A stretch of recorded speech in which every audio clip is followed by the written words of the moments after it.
is up, YouTube? Dad Dash here, come to you with a video, and I thought, you know what, I wanted to chime in one more time on the things that are going on YouTube right now, and give some perspective. I see a lot of people are talking. I see a lot of people are out here giving opinions. I see some creators are out here speaking about things.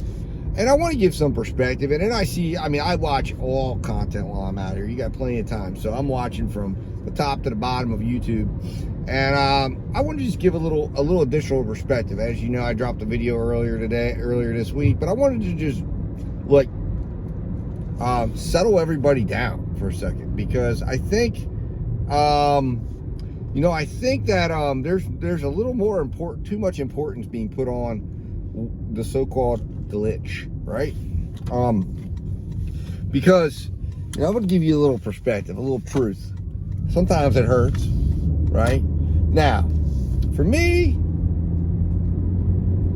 for the people out there that are suggesting that use of the glitch was going to somehow impact your earnings to a degree that legal action or a lawsuit is necessary, settle down, okay? And go test it out for yourself, okay? Because, listen, I'm not going to get into how it works because I'm not spreading that crap around because, you know what? Figure it out for yourself. If you saw the videos, they're out there. There's plenty of them out there, but if you understand how the glitch works, then you should understand then that it's not something that makes any type of business sense to use, and it's more of a prop, right? It would allow a YouTuber maybe to get into that range of acceptance rate where they can show off the cool emojis, right? But listen, I got there myself without using any glitch, all right? I did it the way. I ran it up in June because I had a reason to do it. And I'm not saying somebody couldn't steal Top Dasher using it, right? That's very possible, maybe. But there's still a lot of other things you got to do, right? You've got to keep your completion rate up. You've got to keep you've got to get 100 orders in. There's a lot of other things that have to happen in order for you to do that. You don't just get Top Dasher because you have a 70% acceptance rate. And you've got to keep that 70% acceptance rate. And if you're trying to make money, guess what? From my perspective, you're going to go below 70%. And then you got to roll that back 100 more. It makes no sense. So people are like, oh man, and I understand. People are hurting out there. And people are hurting out there because they don't know what they're doing. Because they don't know how to work the apps the way to make them money. And they're stuck. And they don't want to go back to a W-2 where they really should be. And this gives them a chance to blame and shit on other people that are successful and jump on people and say, oh my God, look at you and how you got there. Listen, my thing is this. If a creator uses this and you suspect a creator used this, it doesn't take away from what got them to where they're at and what they did to get the viewership. And they sure as shit didn't probably use that to build their channel. That's baloney, okay? That is baloney. That's not why that's not why people came and watched them. People came and watched them because they liked what they had to say, because they enjoyed the person. A YouTube channel doesn't grow because somebody says, I'm Top Dasher. Our YouTube channel grows because people enjoy the interactions they have with that person. They like what that person does. That person brings an entertaining and a valuable message. They brought value. That's why a YouTube channel grows. So, listen, it's important that people understand that these things are out there, because it's important that if you're having an experience and you're doing things and it's not working, understand that a lot of what you see on YouTube isn't real. A lot of what you see on YouTube isn't real. But should we expect it to be real? Is that really what you should expect? Why are you expecting it to be real? Why? When you're watching an entertaining YouTube channel about challenges and somebody tells you they're going to go for 24 hours, is that really how anyone's going to work an app in the long term? Hell no. That's an entertaining thing. Somebody says, this person's crazy, man. They're doing this. And somebody says, I wonder what it will be like to do that. And somebody else jumps on and wants to have that experience. It's about having an experience. And then you watch the video and it's cool. The problem is once you've watched that type of a video, hey, you're not going to want to see it again necessarily, and creators can only do it so many times.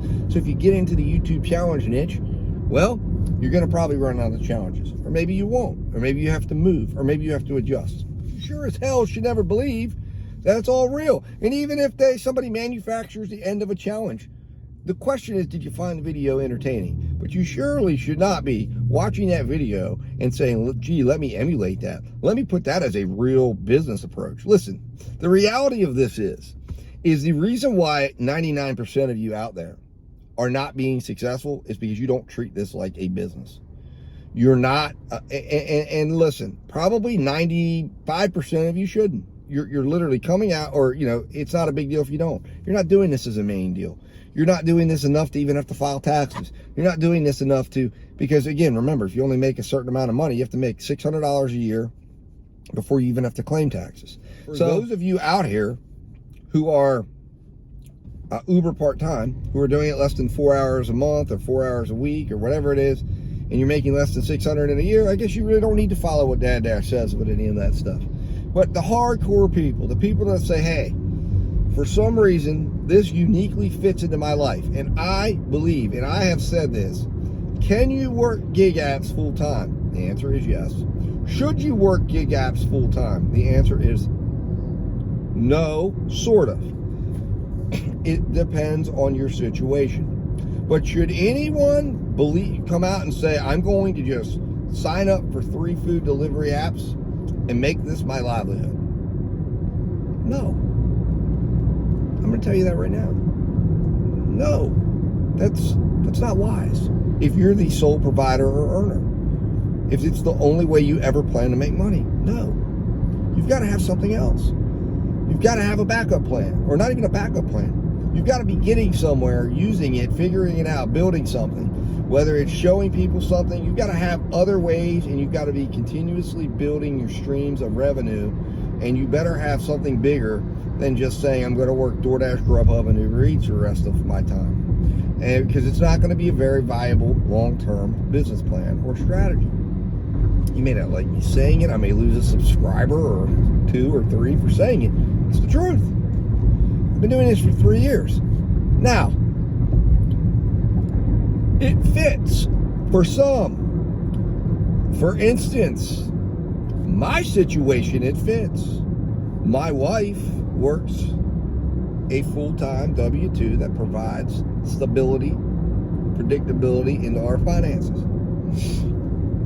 My gig work doesn't require me to have to generate the revenue to cover the things I would if I didn't have some of those things built in. It works for us, for now, for the time being. And there are many, many other situations out there that are similar. And there are some that have said, you know what, this is a starting point. And it's a great starting point. It is a great place to dip your entrepreneurial foot into and begin the process of depending on you. Depending on you. And you learn about that, and then you build from that. And then you add other apps, and you add catering apps, and shopping apps, and you add dog walking apps. You just keep adding streams of revenue and building. And then you get into a YouTube channel, and then you start helping people and communicating and working on your communicating skills, and you build and you build and you build and you build revenue streams until you have a huge ball of revenue that's coming in that can support you. But you've always got to be building. You've always got to be changing. You've always got to be aware of of new things that are coming down the road and be ready to adjust on a dime when you can. And adjust meaning maybe this app is drying up, so go to the next big app. Have other apps you're learning. Sign up for other apps. Don't be left flat-footed when this app loses its market share and another app comes in. Be involved with that app. Be on the rise with this other app as this app over here is declining. That is a way you do it. But would I recommend somebody come in and say, their only plan is I'm going to work for DoorDash, I'm going to be a top dasher, I'm going to do that for the rest of my life, and it's a great job? No, because it's not a job. And DoorDash is an employer. DoorDash is a provider of opportunities for you to work. It's a place for you to come in. It's a great place for you to learn about being on your own, being an entrepreneur, and developing the skills to be a business person, okay? But you've got to go out and you've got to recognize what it is, and then you've got to be willing to go out and educate yourself, and you've got to be willing to go out and develop. Now, coming back around, it says, wow, you went off on a long tangent. I did, and I'm sorry. But it brings us back around to the YouTube situation that we're in right now, where everyone is screaming and hollering and claiming money. No one can take money from another business person or from another business. We're all businesses. So you can't, however I operate my business, whether I choose to do a glitch or not, doesn't take money from your business, okay? The way you work took money from your business. I have heard, and I can tell within minutes of listening to a YouTube channel and a YouTube creator who, whether they say they're successful or they say they're not. You know how I can tell? Because the guy that's up there giving you every excuse why he can't change his situation, that is the approach and the mindset they're taking to the apps. They're looking at the offers and they're deciding every reason why they should decline. You're not going to make money. However, the guy that comes out and says, look at me, I'm successful. I figured out how to be successful. I started out with DoorDash, I built it out, and I become successful. I figured out how to make money for my family. I figured out how to do it. That guy is making money on the apps. That guy's making money outside the apps. And why is he making money outside the apps? Because his mindset was, how can I find orders to do? How can I find orders to make my goal? How can I go out every single day and reach my goals? And if it's not one app, it's two. If it's not two, it's three. If it's not the apps, it's something else. And if I'm going to be a participant in YouTube, I'm going to go do it the best I can and make as much money as I can with it and figure it out. And I will never lay down and not be successful. And if there's something here, if there's a glitch, I'll figure out how to make it work. If it's too risky, I won't do it. Risk reward analysis are constantly being done with that person. And I can tell the people that are doing it and the people that aren't. And then there's the people in the middle that are trying to define themselves, that want to be better but maybe don't know how. And those are the people I hope see a video of mine, see a video of some of these other people out here that are trying to do that, that can join the community, join us, start communicating, let us help each other, let us get the ideas flowing, and learn off of how other people are being successful. Anyways, look, YouTube glitch, it ain't what it's cracked out to be. It's not a differentiator of money. It is something that you should keep in mind when you're watching the creators, so that you understand that everything you're seeing isn't true. And it is also a reminder that you follow your plan. Don't follow someone else's. Just because somebody else tells you they did something, just because I show you that I did something, doesn't mean anything. It doesn't mean it's going to work for you. What you should do is figure out what works for you. And that's why what I try to show on my channel is what I do to test these things, what I do to develop my strategy. I try not to get into, this is my strategy and this is what I'm doing and you should do it, because I don't believe you should do what I'm doing. Because there is no way in the world you will ever recreate the circumstances, the time of day, the things I see, and all the variables that happen in my day, and be able to recreate that in doing what I'm doing. However, what you can do is the things I do, the data I track, the way I look, the way I take time to make sure I'm doing analysis, the way I make sure to reflect back, I'm using certain apps. You can take that data set and you can make decisions and craft a strategy that will absolutely impact and make a difference for you. And if you believe the glitch is a very important thing, go out, figure out, go find the video, go use it, apply it to your everyday. DoorDash may or may not close that hole. I don't think it's anything that if you are a true blue multi-apper, if multi-apping is what you do, it's a small thing. And having been a top dasher, I did not see the necessary impact. I think that large order program, I can live with it or without it. It's absolutely beautiful and nice to see one of those orders come through, but I'm looking for the best order at the time that I'm out. Sometimes it's DoorDash, sometimes it's not. And you should be doing that too. And if you are doing that, if that's the approach you're taking, you don't need the glitch. The glitch isn't going to make a difference. So look, forget about the glitch, in my opinion. Kill this thing from the standpoint of believing that it's made any big impact, and put it in the framework that it needs to be in. If you think a creator you were watching was using a glitch, it doesn't necessarily mean you have to disassociate from that creator. It just means you reframe what you saw and what you think is reasonable or not, and go forward from there.